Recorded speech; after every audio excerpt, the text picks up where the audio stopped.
아프리카 시에라리온에서 선교사님이 오신 편지입니다. 아프리카 시에라리온은 거의 미전도 종족이랑 이슬람권에 속한 아주 조그마한 나라입니다. 지난번에도 제가 동영상에서 아주 잠시 소개한 적이 있습니다. 존경하는 동역자 여러분, 지난 2월은 미국의 5개 교회가 연합하여 미전도 종족 개척 및 여러 팀들이 방문하여 좋은 9박 10일간의 함께 귀한 사명을 감당하는 시간이었습니다. 길과 산을 가로나가서 사람을 강권하여 데려다가 내 집을 채우라는 하나님의 말씀에 순종하여 30-40여 년 만에 처음으로 방문하는 마을, 예수를 부인하는 강한 모슬람 지역 등 많은 곳에 가서 의료 선교팀들과 함께 복음을 전하고 의료 기술을 통하여 사람들에게 귀한 은혜를 베풀어 주었습니다. 이것을 통해서 마을 사람들은 예수님에 대해서 마음의 문을 열었고 처음으로 접한 복음의 말씀에 기쁨과 기대감과 웃음 짓는 마을 주민의 모습을 보았습니다. 시에라리온 땅에 이러한 것을 보며 가능성이 있는 소망을 보고 더 간절히 기도하게 됩니다. 존경하는 목사님과 성도님들의 기도와 관심이 이들을 더욱 주님께 가까이 갈 수 있도록 지속적으로 기도를 부탁드립니다. 오직 이곳의 척박한 선교는 성령님의 능력으로만 가능하며 여러분들의 기도와 관심, 함께하는 사랑의 눈물로만 가능하다는 것을 간곡히 말씀드리고 싶습니다. 지난 사역보고입니다. 지난 1년 동안 이곳에서는 대통령 선거가 아주 대단했습니다. 이게 대통령 선거를 할 때는 너무나 어수선한데 왜 그러냐면 특별히 이곳 사람들은 문맹률이 그렇게 많대요. 문맹률이 많아서 후보의 이름을 따라서 투표를 하는 것이 아니라 그 후보의 이름을 읽을 수가 없고 그 후보가 말하는 것을 이런 문서를 통해서 선거 유세를 할 수 없기 때문에 이들은 색깔을 통해서 선거를 하게 됩니다. 즉 이곳의 선거는 색을 정하고 그 정당의 색에 등록된 후보에게 투표를 합니다. 글을 모르는 사람이 많다 보니 자신의 이름으로 지지하는 후보를 알 수가 없기 때문입니다. 그래서 정당마다 자신들의 색깔을 정하는데 빨간색은 크리스찬 정당이고 녹색은 이슬람 정당이라고 이렇게 사진까지 보내왔습니다. 그래서 우리는 같은 날, 몇 월 며칠에서 며칠은 선거날이다. 이렇게 우리는 선거날을 정하지만 이 사람들은 어떻게 하냐면 빨간색 찍는 사람은 이날, 그 다음 날은 녹색 찍고 싶은 사람, 그 다음. 그렇게 해서 이제 선거를 하는 것입니다. 즉, 선거 유세할 때도 빨간 옷 입은 사람, 녹색 옷 입은 사람. 그러다 보니까 근데 선거는 끝났는데 어떻게 됐냐면 보니까 다이아몬드 사건으로 10여 년 전 다이아몬드 사건으로 내전이 처음 발생했었던 고노 지방에 여전히 작은 충돌이 있었고 이곳에서 패배한 정당이 그 자신들이 패배한 것을 인정하지 않아서 무력으로 이번 선거는 무효다 이렇게 해서 충돌이 있었기 때문에 제자들이 선거가 끝났는데도 불구하고 이 선교사님께 우리 쪽으로 넘어오지 말라고 계속 전화가 오고 그쪽은 안부가 어떠냐 안부 전화도 많이 왔다고 합니다. 그래서 유엔에서도 선거 감시단들이 들어와 감시를 하고 부정선거에 대해서 이렇게 하나하나 다 파헤치고 있는 실정이기 때문에 매우 긴장감이 맴돌고 있는 실정이라 제자들이 있는 교회나 남쪽 지방으로 돌아와서 순회를 하지 못하고 있는 실정입니다. 그래도 우리는 성도님들과 함께 이렇게 믿음으로 말미암아 그리스도께서 너희 마음에 계시게 하옵시고 너희가 사랑 가운데 뿌리가 박히고 굳어져서 능히 모든 성도들과 함께 지식에 넘치는 그리스도의 사랑으로 말미암아 그 넓이와 길이와 높이가 어떠함을 알아. 하나님의 모든 충만하신 것으로 너희에게 충만하게 하기를 원하노라. 에베소서 3장 17절에서 19절의 말씀.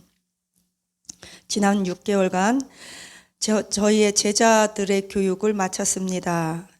처음에 감비아 지역에서 12명을 모았고 모얀마 지역에서 6명, 그리고 케네마 지역에서 3명, 모두 21명을 모았습니다. 서로가 낯설고 처음 보는 얼굴들이라 함께 공부하기에 어려웠지만 이들은 무사히 6개월간의 교육과정을 마쳤습니다. 그리고 오늘은 모든 공부한 것을 시험 보는 시험 기간입니다. 그래서 다들 몹시 긴장한 모양입니다. 시험에 통과하기 위해서 지난 6개월간 배웠던 성경을 총망라하여 각자 부지런히 열심히 공부하고 있습니다. 정해진 시간보다 더 많은 시간을 우리는 이 사람들이 시험을 볼 때 더 많은 시간을 필요로 하였지만 모두 한 사람 한 사람 최선을 다해 시험을 보았고 떨어진 분들에게는 다시 공부하여 시험 볼 수 있는 기회를 주었습니다. 어느 제자는 일치월장 빠른 속도로 시험을 보는가 하면 어느 제자는 도대체 어디서부터 문제를 풀어야 하는지조차도 몰랐고 어떨 때는 글을 알지 못하여 오히려 우리가 글까지 가르쳐주는 사람도 있었습니다. 그러나 이들은 정말 열심히 공부하였고 자신들이 왜 주님을 믿어야 하는지를 다시 한번 생각해보는 시간이 되었습니다. 이것을 통해서 이 21명들은 6개월간의 지도 교육을 마치고 나면 6개월간 또 전도 훈련하는 실전을 들어가게 됩니다. 각 마을에 파송되어 그들에게 이제 자기 마을에 자기가 순회해서 자기 마을에 파송되어 그 마을에 교회를 세우고 교회가 세워지면 우리는 그 교회들을 순방하면서 교회가 잘 되는지를 점검하고 탐방하는 역할을 하게 됩니다. 선교센터를 지어서 시에라리온에 선교센터를 지어서 이렇게 현지인들을 양육하고 전도하고 또 그들이 나가서 어떻게 하냐면 이 선교사님이 각 마을을 순회합니다. 그리고 거기에서 똑똑하거나 헌신된 분들을 이렇게 불러 모아서 선교센터에서 교육을 가리키고 6개월 성경 공부, 6개월 전도 훈련. 그래서 각자 자기 마을로 파송합니다. 그래서 교회를 세우면 선교사님이 각 교회를 순회합니다. 그리고 그 현지인 목사님이 세운 교회를 방문하고 그 교회의 성도들 중에서 또 똑똑한 사람들, 헌신한 사람들을 다시 또 불러 모아서 선교센터로 불러 모아서 6개월간 또 목사, 선교사, 지도자로 세워서 또 그들로 하여금 교회를 개척하게 하는 방식입니다. 그러기 위해서는 6개월 동안 이분들이 먹고 자고 숙식할 수 있고 공부할 수 있는 많은 것들, 재정들이 필요하겠죠. 그러나 이것처럼 가장 빠르고 효과적인 원주민들의 토착민들, 그 나라 사람들이 교회를 개척하게 하는 그 선교 방법이 가장 효과적입니다. 예전에는 우리 외국인 선교사들이 그 나라에 파송돼서 교회를 세우고 외국인 선교사님들에 의해서 우리가 교육을 받았습니다. 교회에서나 신학교에서. 그러나 이제는 그것이 반대가 되었습니다. 그래서 우리 외국인 선교사는 들어가면 선교센터를 세우고 선교센터에서 신학교를 세우며 그 원주민들을 전도해서 그분들로 하여금 목사가 되게 합니다. 그리고 목사를 배출해서 그 목사로 하여금 각 지역에 훨씬 더 상황화를 잘할 수 있기 때문에 현지인이 현지인을 목회할 수 있도록 교회를 개척하고 그분들로 하여금 교회를 잘 세워서 목회와 목양을 잘할 수 있도록 우리 외국인 선교사들은 뒤에서 후원하는 것입니다. 그분들을 세우고 지지하고 재교육시키는 일을 선교사님들이 하는 거지요.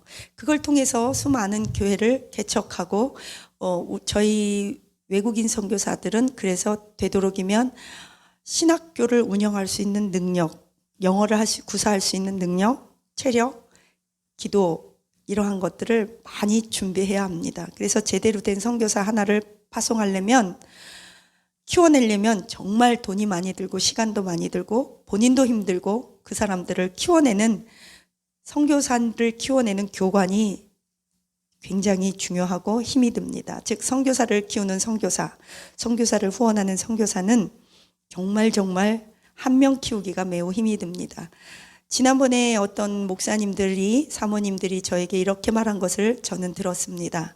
그분들 말씀이 하는 말이 그냥 선교사를 파송만 하면 되는 줄 알았는데 정한 목사를 보니까 그게 아니누만 우리는 그냥 가서 돈 주고 음식 주고 그러면 되는 줄 알았고, 그리고 아무나 그냥 교회에서 이렇게 파송하면 알아서 잘 하겠지. 우린 그런 줄 알았지. 그렇지 않습니다. 선교사 하나를 길러내려면 10년에서 15년이 걸립니다. 최소한 신학해야죠. 선교 훈련 과정해야죠. 그 나라에 떨어져서 그 나라 언어를 배워야죠. 그 다음에 기도의 능력 이런 거 배워야죠. 신학교를 운영할 수 있는 능력을, 자질을 갖춰야 합니다.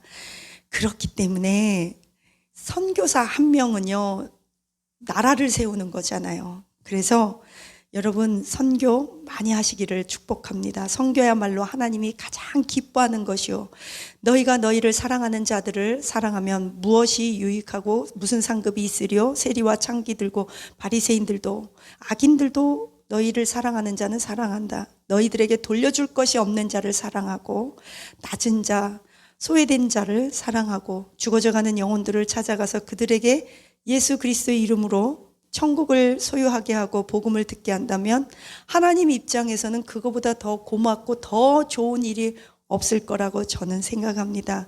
강 넘고 물 넘고 가서 조건 없이 그들을 위해서 헌신하고 젊음을 바치고 가족과 자녀와 아내까지 희생해가면서 복음을 전하고 천국 나라 확장하는 우리 선교사님들은 1등이에요. 1등. 저한테는 그래요.